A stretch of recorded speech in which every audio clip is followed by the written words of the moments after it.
Once known as a sleepy little fishing village, Cedar Key is now known for harvesting as many as 150 million clams annually. More than 15 years ago, Florida lawmakers implemented a net ban. This decision left hundreds of fishermen without the tool to perform their trade.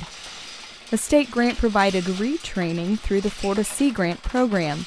Now, Cedar Key is the present-day Clam-a-lot, exporting 70% of the clam harvest around the state and across the nation.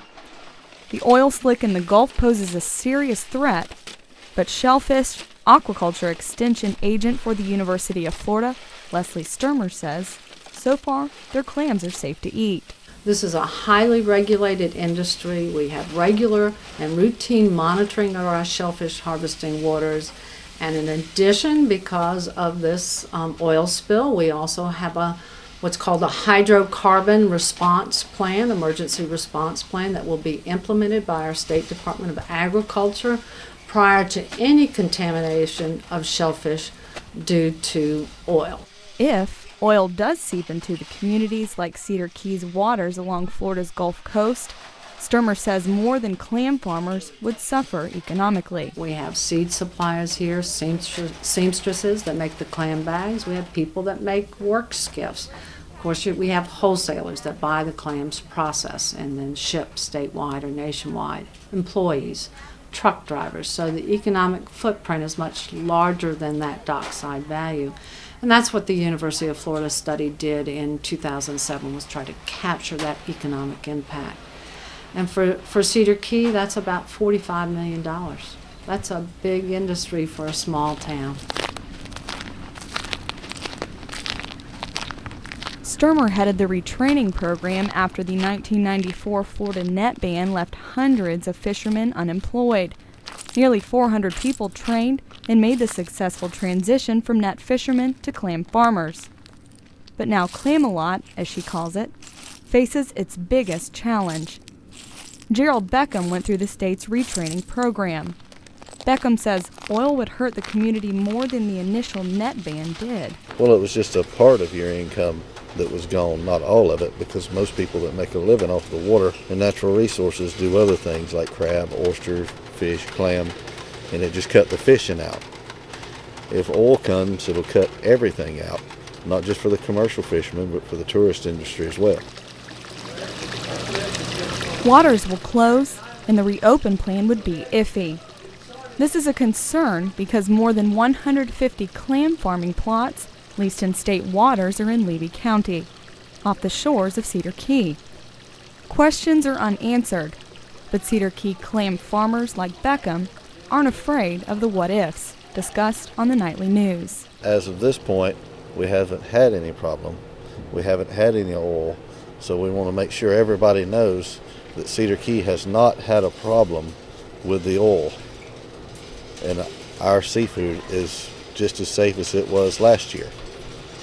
You know, that's our main concern, is to make sure that everyone understands that the whole Gulf of Mexico is not contaminated. If you were to not be able to clam anymore, do you know what you would do?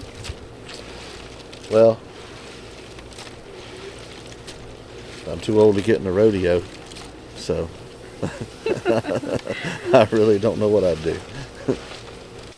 Beckham has had his share of battles and says this threat has him scratching his head because, well, oil continues to spew in the Gulf's waters, and he's not too good in the fortune-telling department. We're going to wait it out and see. You know, that's the problem. No one knows. No one can see the future. So you certainly don't want to be pessimistic about the future. You want to look for the best. So we'll just wait and see. For now, Beckham plans to continue harvesting and wholesaling his clams. That is, until he receives official word to stop, and so far, he's gotten very little of that.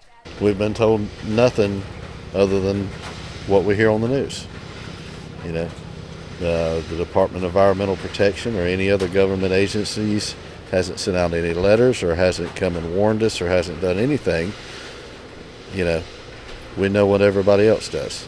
Meanwhile, aquaculture agent Sturmer says she's worried about public misconceptions and false information getting out about Cedar Key's current status.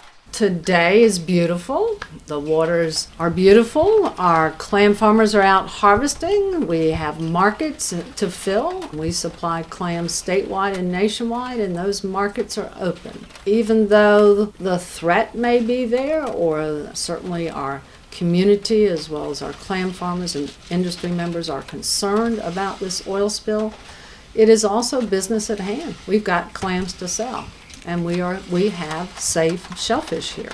For now, Gerald Beckham carries on working his clam crop offshore Cedar Key. Like many of the other Cedar Key clam farmers, they are survivors. They've battled hurricane winds, career displacement, storm drainage contamination threats, and an economic recession. They've escaped with a few scrapes and scratches, and now Beckham says he hopes they can escape the oil spill without even a smudge. For Mid-Florida Public Radio, I'm Brittany Thompson.